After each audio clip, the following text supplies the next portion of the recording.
Hello guys, कैसे हैं आप? आशा करती हूँ अच्छे होंगे। आज हम बात करेंगे पल्स साइट की। अगर आप चैनल पर नए हैं तो प्लीज़ चैनल को लाइक, शेयर एंड सब्सक्राइब जरूर करें।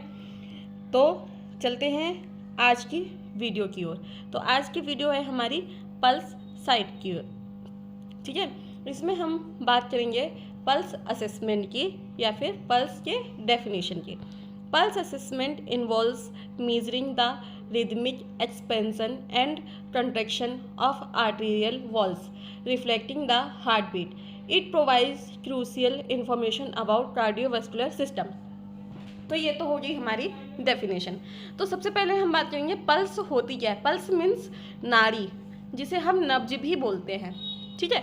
तो सबसे क्या है, pulse assessment involves measuring the rhythmic expansion and construction. मतलब पल्स जो क्या है वो एक रिदमिक एक्सपेंशन और कंट्रक्शन है of arterial walls. Arterial walls मतलब हार्ट की जो वॉल्स होती हैं उसका, रिफ्लेक्टिंग द हार्ट बीट, जो हार्ट बीट को रिफ्लेक्ट करती हैं। It provides crucial information. It provide crucial information का मतलब क्या है कि सही information about cardiovascular system. Heart की यानी हार्ट बीट की हमें बेहतर नॉलेज यानी कि बिल्कुल सटीक इन्फॉर्मेशन हमें प्रोवाइड करती है, वो क्या है, पल्स, ठीक है। तो अब हम बात करेंगे, ये तो हमारी होगी डेफिनेशन, ठीक है। अब हम बात करेंगे पर्पस की, ठीक है। पर्पसेस क्या है हमारे, असेस रिदम मतलब चेक फॉर रेगुलरिटी और irregularity in the pulse pattern. मतलब क्या है इसका कि हम जो हमारा इरेगुलर, हमारी पल्स कैसी है, रेगुलर है या इरेगुलर, मतलब हमारी सामान्य है या सामान्य से ज़्यादा है, ये हमें कैसे पता चलेगा। इसके लिए भी हम पल्स यानी कि नब्ज देखते हैं और उसका पैटर्न देखते हैं। अब हम बात करेंगे इवैल्यूट हार्ट रेट। मतलब हार्ट रेट को हम इवैल्यूट करेंगे। इवैल्यूट का मतलब तो सबको पता होगा, determine the numbers of heart beat per minute. मतलब 1 मिनट में या फिर 2 मिनट में कितनी बार हमारी पल्स जो है बीट हुई है, ठीक है, उसका पता हम कैसे करते हैं, हार्ट बीट से करते हैं, जिसे हम कहते हैं इवैल्यूट हार्ट रेट कहते हैं। मॉनिटर वाइटल साइन, ठीक है। तीसरा पर्पस हमारा है मॉनिटर वाइटल साइन, यानी कि हम हमारे जो वाइटल्स होते हैं उनमें हमारा पल्स भी वाइटल साइन में ही आता है, जो वेरी इंपॉर्टेंट है। Essential in overall patient assessment and monitoring, ठीक है।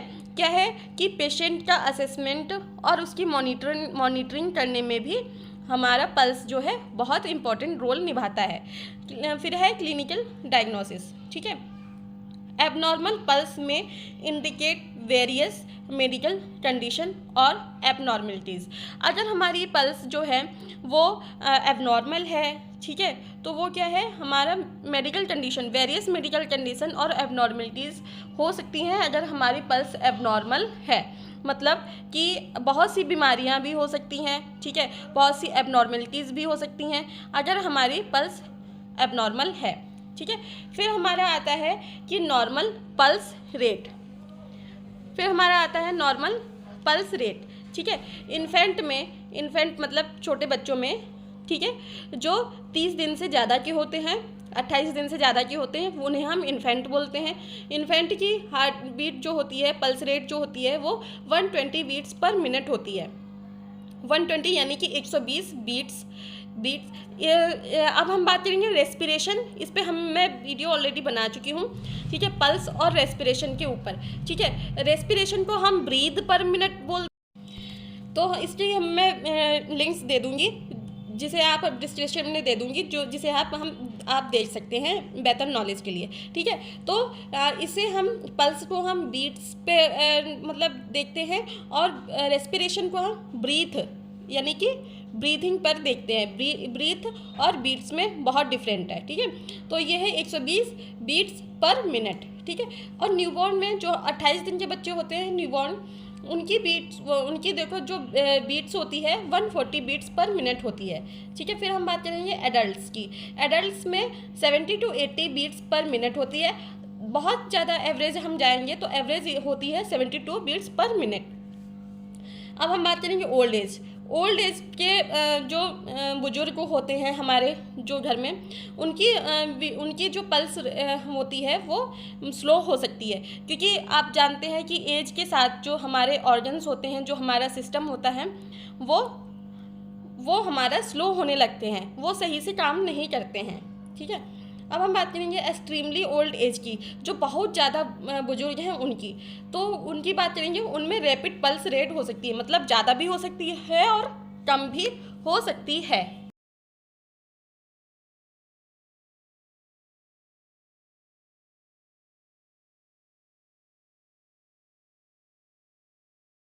अब हम बात करेंगे साइट्स ऑफ टेकिंग पल्स की, कि हम किन किन साइट से, मतलब कौन सी ऐसी साइट्स हैं, कौन सी ऐसे भाग हैं जिनसे हम पल्स ले सकते हैं। ठीक है, नब्ज हम देख सकते हैं। ठीक है, पहला है हमारा रेडियल आर्टरी। ठीक है, radial artery in front of the wrist, जो रिस्ट होती है हमारी, यानी कि कलाई होती है, वहाँ पे हमारी रेडियल आर्टरी होती है। फिर हम बात करेंगे ब्रेकियल आर्टरी की। ठीक है, अबव द एल्बो, एल्बो के ऊपर होती है। कैरोटिड आर्टरी जो होती है हमारी साइड ऑफ द नेक होती है। ये इसी आर्टरी से हम जब मतलब लास्ट टाइम होता है पेशेंट का, तो इसी आर्टरी से हम देखते हैं कि ये आर्टरी अगर चल रही होती है, नब्ज ये वाली चल रही होती है, तो हम मानते हैं कि कुछ पेशेंट में मतलब कुछ पेशेंट में अभी चांसेस हैं पेशेंट को लाइव रहने के। ठीक है, अगर ये वाली आर्टरी नहीं चल रही होती है तो हम उसको डेड मान लेते हैं। ठीक है, फिर हमारा आता है temporal artery over the temporal bone. ठीक है, ये हमारे टेम्पोरल बोन के ऊपर होती है। ठीक है, टेम्पोरल बोन के साइड में होती है। फेशियल, फिर आता है हमारा facial artery above the lower jaw, ये हमारे लोअर जॉ के अबव होती है, यानी कि ऊपर होती है। फिर आता है हमारा femoral artery in the groin area में, यानी कि हम बात कर सकते हैं थाई के ऊपर। ठीक है, जो हमारी फीमोरल आर्टरी होती है ये हमारे थाई के ऊपर होती है। ठीक है, ये फिर हमारा आता है सातवीं आर्टरी आती है। ठीक है, tibial artery near the distal border of the popliteus. ठीक है, पॉलीटियस के पास में होती है, पॉलीटियस मसल्स के पास में होती है। फिर हम आता है डोर्सल पेडिस आर्टरी। ठीक है, ऑन द फुट, ये वाला हमारा फुट के साइड में होती है। ठीक है, तो ये हैं हमारी पल्स की साइड्स हैं जिनसे हम पल्स ले सकते हैं। फिर हम बात करेंगे फैक्टर्स अफेक्टिंग द पल्स, कि ऐसे कौन कौन से फैक्टर हैं जो हमारे पल्स रेट को अफेक्ट करते हैं। ठीक है, पहला हमारा है एज। ठीक है, age, children and infants generally have higher pulse rate, मतलब जो हमारे बच्चे होते हैं और इन्फेंट्स होते हैं, जैसा कि मैंने अभी पीछे बताया था। ठीक है, उनमें पल्स रेट हाई होती है। ठीक है, एडल्ट्स के तुलना में जो चिल्ड्रन होते हैं उनमें पल्स हाई होती है। फिर आता है जेंडर। ठीक है, जेंडर में हम क्या देखते हैं, women often have slightly higher pulse rates than man, जो हमारी जो औरतें होती हैं, जो लेडीज़ होती हैं, उनमें जो पल्स रेट होती है वो हायर होती है। ठीक है, मैन से। ठीक है, मैन से हायर होती है वुमेन में पल्स रेट। ठीक है, फिर आता है हमारा इमोशनल स्टेटस, स्ट्रेस और anxiety can increase the pulse. ठीक है, कभी कभी हम स्ट्रेस होते हैं या फिर एंग्जाइटी फील करते होते हैं, तो उस टाइम भी हमारी जो पल्स रेट होती है वो इंक्रीज़ हो जाती है या फिर डिक्रीज़ भी हो सकती है।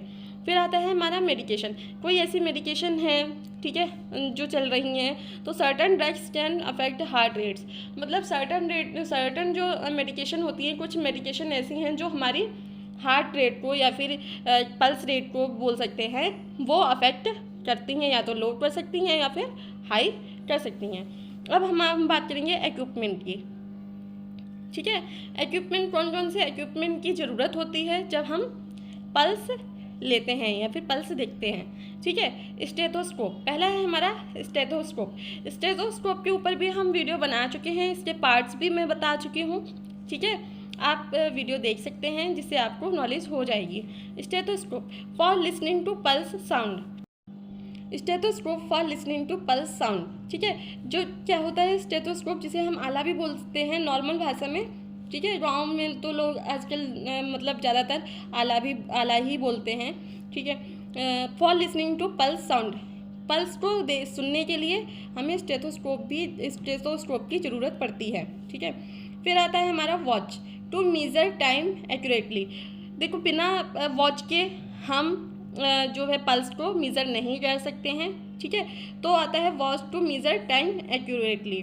ठीक है, वो हमें देखना पड़ता है कि हाँ इतने टाइम में हमारा इतनी बार पल्स बीट हुई है। ठीक है, फिर आता है TRP sheet, use recording a patient's vital sign. अगर कोई पेशेंट ऐसा है जो मतलब स्टेबल है, ठीक है, उसकी हमें वाइटल्स जो है वो रिकॉर्ड करने पड़ते हैं, तो उसमें ही हमारा पल्स का भी ऑप्शन आता है जिसमें हमें पल्स रिकॉर्ड करनी पड़ती है। ठीक है, फिर हम बात करेंगे टेक्निक की। ठीक है, कि हम कैसे किस टेक्निक से हम पल्स ले सकते हैं। ठीक है, select the site, radial artery is commonly used. सबसे ज़्यादा जो पल्स ली जाती है वो आती है रेडियल आर्टरी से। ठीक है, रेडियल आर्टरी से सबसे ज़्यादा पल्स ली जाती है जो हमारे अंगूठे के साइड में होती है। ठीक है, फिर आता है पोजीशन द पेशेंट, हाँ, एंश्योर कंफर्ट एंड रिलैक्सेशन। जब हम पल्स ले रहे हैं तो हमें पेशेंट का ये ध्यान रखना है कि वो कंफर्टेबल है या नहीं है। ठीक है, लोकेट द पल्स। ठीक है, यूज़ फिंगर और स्टेथोस्कोप, मतलब किससे हम मतलब पल्स ले सकते हैं, तो हम फिंगर से भी पल्स ले सकते हैं, पल्स देख सकते हैं, और स्टेथोस्कोप से भी पल्स देख सकते हैं। फिर आता है count the beats, count for 50 seconds then multiply by 4 beats per minute. मतलब पहले हम 15 सेकेंड तक पल्स देखेंगे, फिर हम मल्टीप्लाई करेंगे उसको 4 से। जो भी हमारा मतलब जो भी हमारे नंबर्स आएंगे वो हम लिख लेंगे और उतनी ही हमारी मतलब बीट आएगी, उतनी ही हमारी पल्स रेट आएगी। ठीक है, जैसे कि एग्जांपल मैंने दिया है 15 × 4 बराबर 60। ठीक है, फिर आता है नोट रिदम एंड स्ट्रेंथ। ठीक है, रेगुलर, इरेगुलर, स्ट्रॉन्ग और वीक। मतलब हमारे 4 तरह की मतलब पल्स की स्ट्रेंथ और रिदम होते हैं, रेगुलर और इरेगुलर, ठीक है, स्ट्रॉन्ग और वीक। फिर हमारा आता है एबनॉर्मल पल्स। ठीक है, एबनॉर्मल पल्स मतलब कौन कौन से ऐसे रीज़न हैं कि जिससे हमारी पल्स एबनॉर्मल होती है।